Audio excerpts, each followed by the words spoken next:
Alright kids, what's up? How you doing? How you living? Hope everything's good with you. Everything is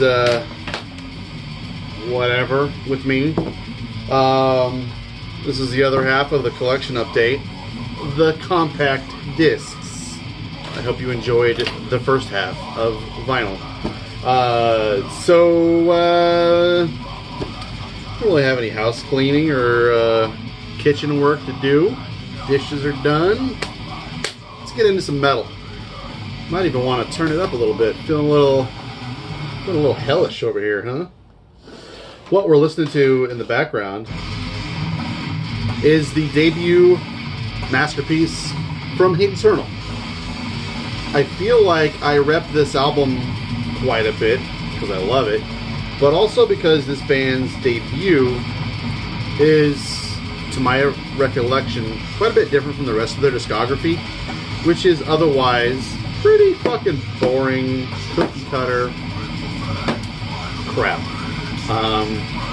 They got really big. I feel like they were kind of the entry point death metal band for a lot of people back in the like early to mid aughts, but this one is great. It's got Eric Rutan, of course, Doug Cerrito of the early Suffocation, Tim Young of Ass Jack, among other things, and Jared Anderson, the late Jared Anderson, on bass. I think this thing fucking smokes. Sounds fucking great. I just really like it. So if you've ignored it because other Hate Eternal stuff sucks, give it a toss. Wouldn't kill you. Wicked World put it out in God, I continue to live in the 90s. Whatever, let's just say 99. I don't feel like fucking around today. I'm kidding. So the reason I picked this out, I've been on a big binge with Suffocation. I have loved Suffocation, one of my earliest really beloved death metal bands, but that was because of Pierced From Within. That record is like the centerpiece of all that band's discography for me. I went on and bought their older stuff not long after that. Loved it. It's great. But man, Pierced From Within for me, bar none. So the band broke up in 2002 after putting out the Souls to Deny EP. And I was just like, alright, I love it. Great body of work. We'll see you. Thanks for your service. They got back together and I was just like, you know what? My heart is still broken. I'm going to dwell in the past. But over the years, I did pick up Blood Oath about 2 or 3 years ago. It's great. But, you know, I just kind of dwelled in the past with Suffocation. But then the other day I was watching this live concert of Suffocation playing some festival, 2007. Tell you what, I'll link it down below. I was so entertained. They were so fucking heavy, brutal, amazing. Frank Mullen is such a goddamn enigmatic, perfect, entertaining frontman. The dude, the entire band, honestly, just levels the fucking place. And I was like, that's it. I'm buying every Suffocation record that I don't have. And I was able to find all of the ones I was missing for less than $6. That riff is great. So, I've been doing a lot of catch-up with Suffocation, a lot of just rolling around, loving the band Suffocation. I've been listening to a lot of them lately. So Souls to Deny was the first one that came out post-breakup. And what was great about them getting back together was Mike Smith rejoined them. Mike Smith is one of the most hard-hitting, inventive, creative, he's just got tons of fluidity and finesse with his playing. I think he's fucking tremendous. He's super underrated as a drummer, but he just kind of didn't get along with the band all the time. So, you know, that core of like Mike Smith, Terrence Hobbs, Frank Mullen has kind of come and gone over the years. And now, of course, you know Frank Mullen is done, as well as Mike Smith. It's basically just Terrence. I'm not even sure if Guy Marchais is still in the band or not, but I'd still be a little bit curious to find out what they're going to be up to in the future, because their newer stuff isn't that bad. But Solstead and I fucking rips. It's great. I don't know what I was fucking... I don't know. I don't think I ever honestly heard it. I think I was just like, fuck it. I'm not grooving with this new Suffocation or whatever. And I think a lot of people, this is their entry point to Suffocation, which is kind of weird to me. But I was honestly pleasantly surprised by this self-titled album that came out in 2006. This thing fucking just crushes, devastates, steamrolls, fucking rules. I was not expecting to be this impressed with this record. This thing might be... It doesn't matter ranking their albums from top to bottom or anything, but this thing is fucking amazing.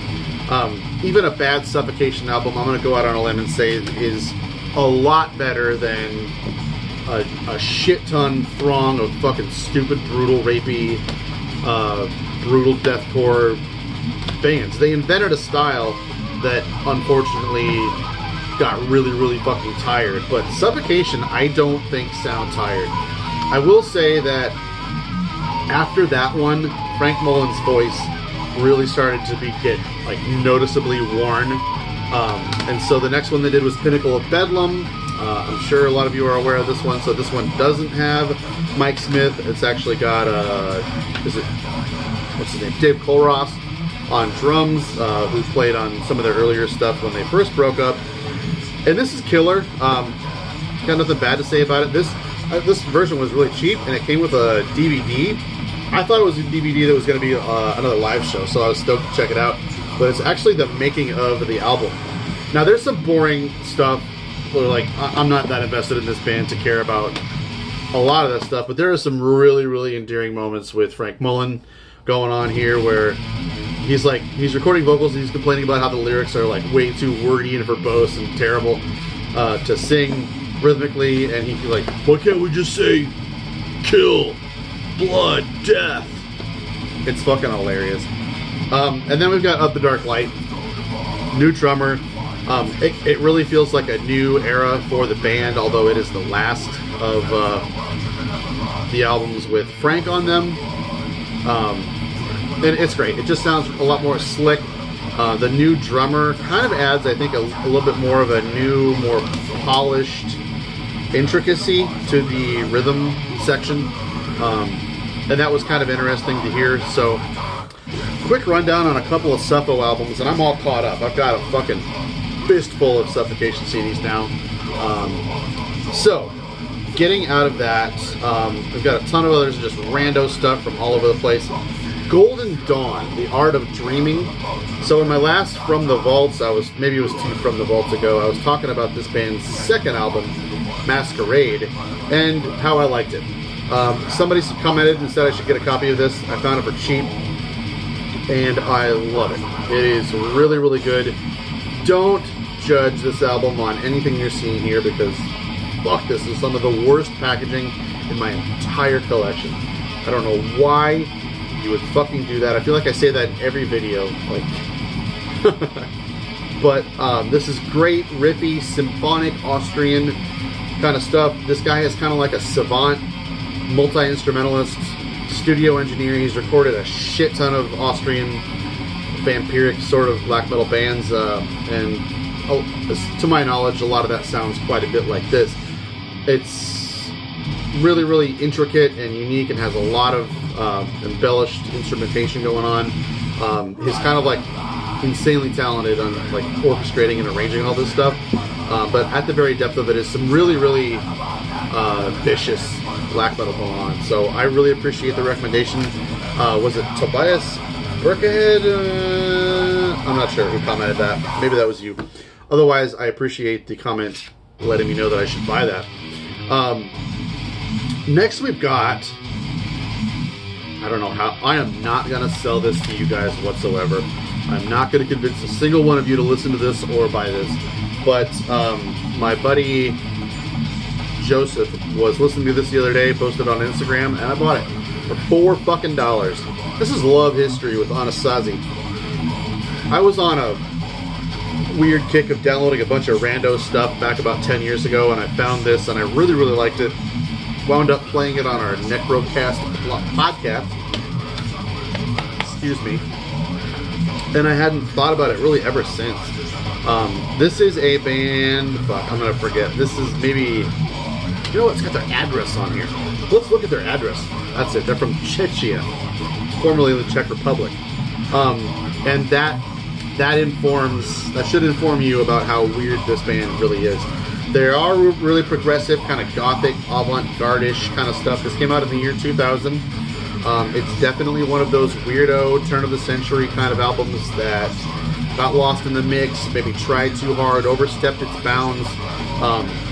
It's really, really interesting and unique. I think it's worth checking out. It's kind of doomy, kind of mid-paced.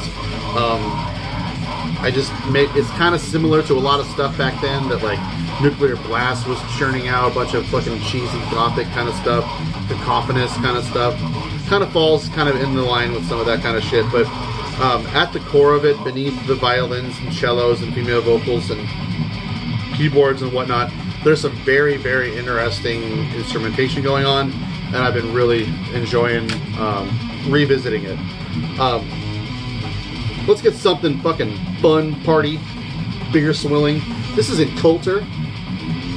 My good man Pat from Ground Zero Salem was typing this a long, long time ago, and I finally, I downloaded it. I've been listening to it, and more I've just been saying I need to fucking haul off and buy this son-of-a-bitch. So picked it up. If you're not familiar with Coulter, it's they come from Norway, kind of near Bergen. They're a part of that kind of necromantheon, old school, new school kind of death metal scene that like Obliteration and a bunch of other bands are from. And this is so fucking ripping. It's memorable, catchy, vicious. It's got an identity all of its own too. Really, really great shit. Seems like all the guys in this scene wind up wearing like sweaters. Just an observation. In Coulter fucking rules. The album, by the way, is called Fatal Visions. So, my buddy Wayne, who I talk about in every fucking single video, he sent me a care package with some free goodies. This is Messial, whatever you want to pronounce it. And this is a kind of reissue compilation of his 3 solo project demos. If you were a fan of that Conjureth demo EP, this is the same fella. So he's done 2 side project demos in the last 12 years or so. And so this is a compendium of all 3 demos. And what I'm trying to remember here... Yeah. Okay, so this is the new demo plus 2 old demos. So this is more like a funeral doom, experimental, kind of droney kind of thing. Really, really verbose, weird, scientific kind of lyrics going on. This thing is clocks in at about 80 minutes.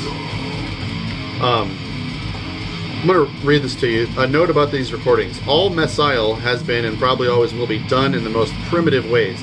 Nothing has ever been recorded properly or mastered properly. Occasionally sounds will clip, sputter, crackle, and most likely irritate. This is not always intentional, but neither is it frowned upon. Much like the universe, Messial is a perfect imperfection.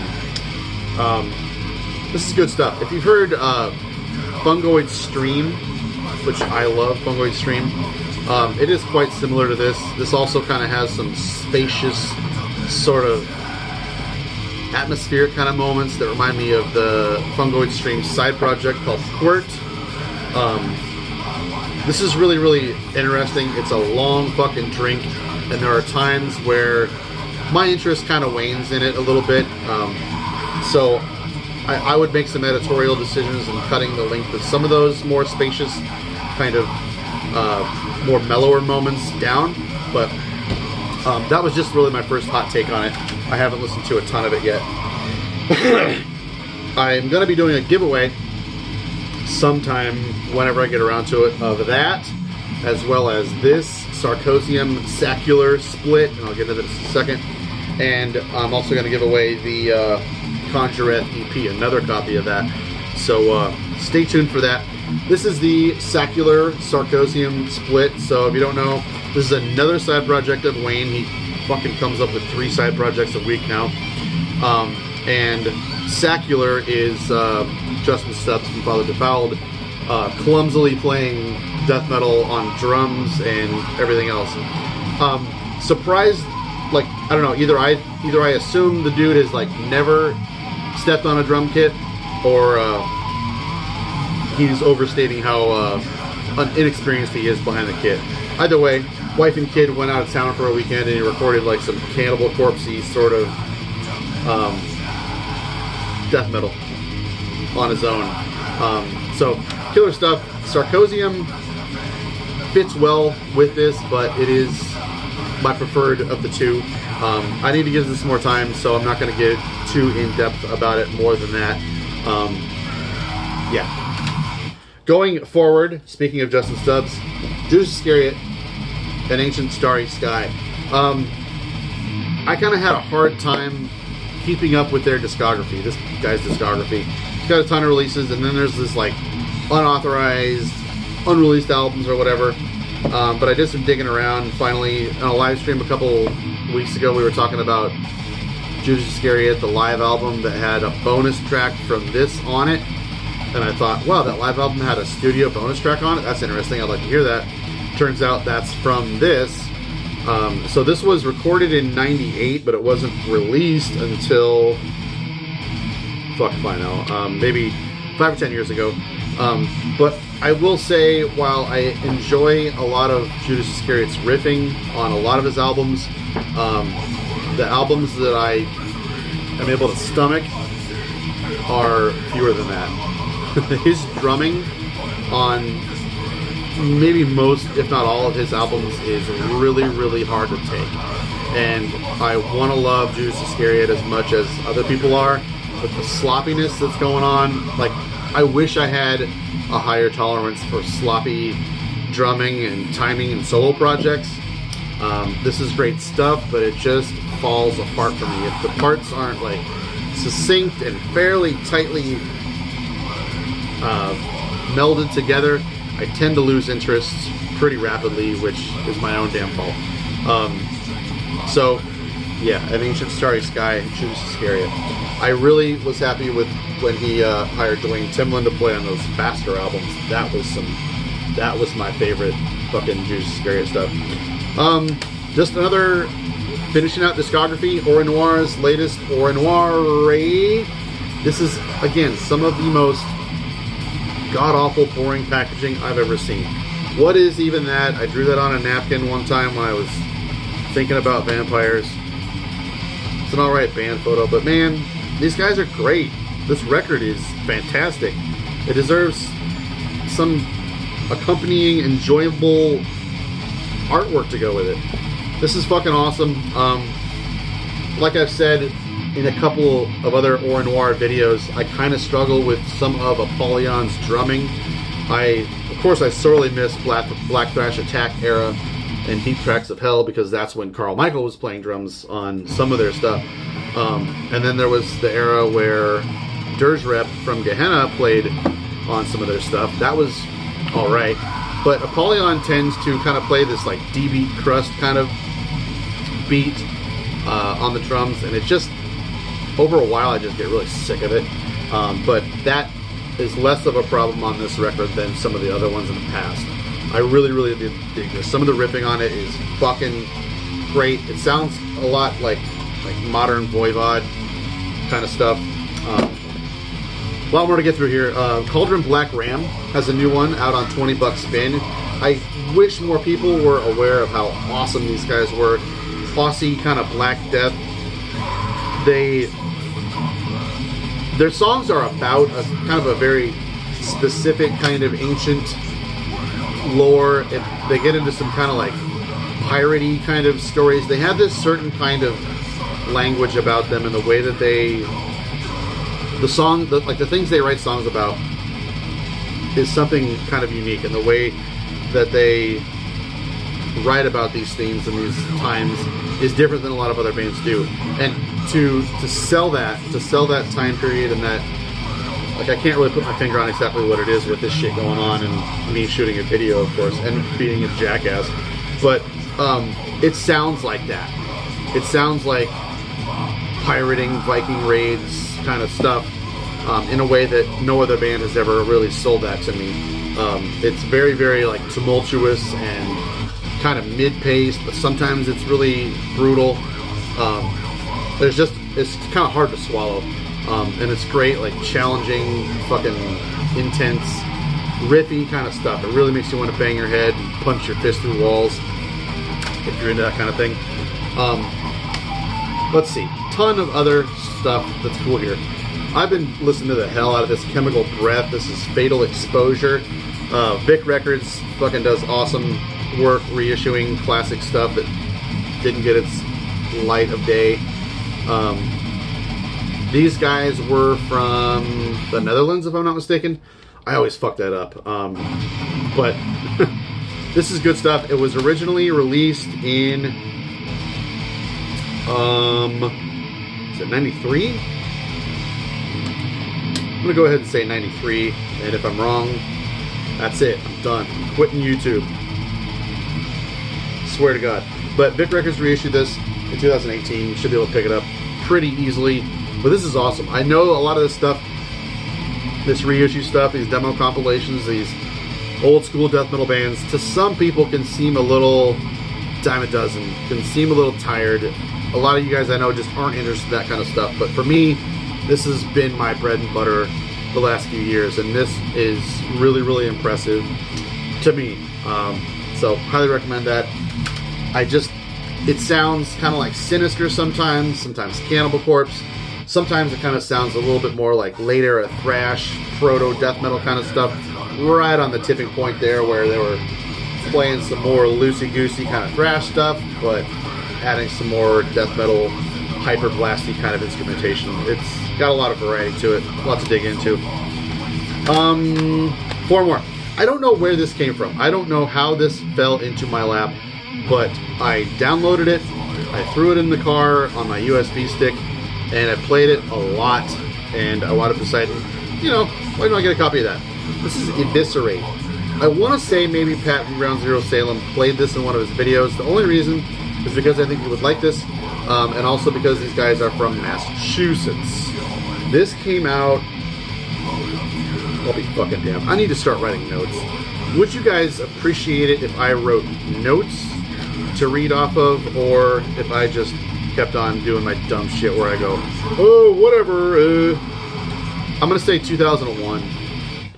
And this is one of those, like, hardcore bands that discovered black metal and just, like, threw down everything and forgot what they were doing and started playing, like, melodic black metal.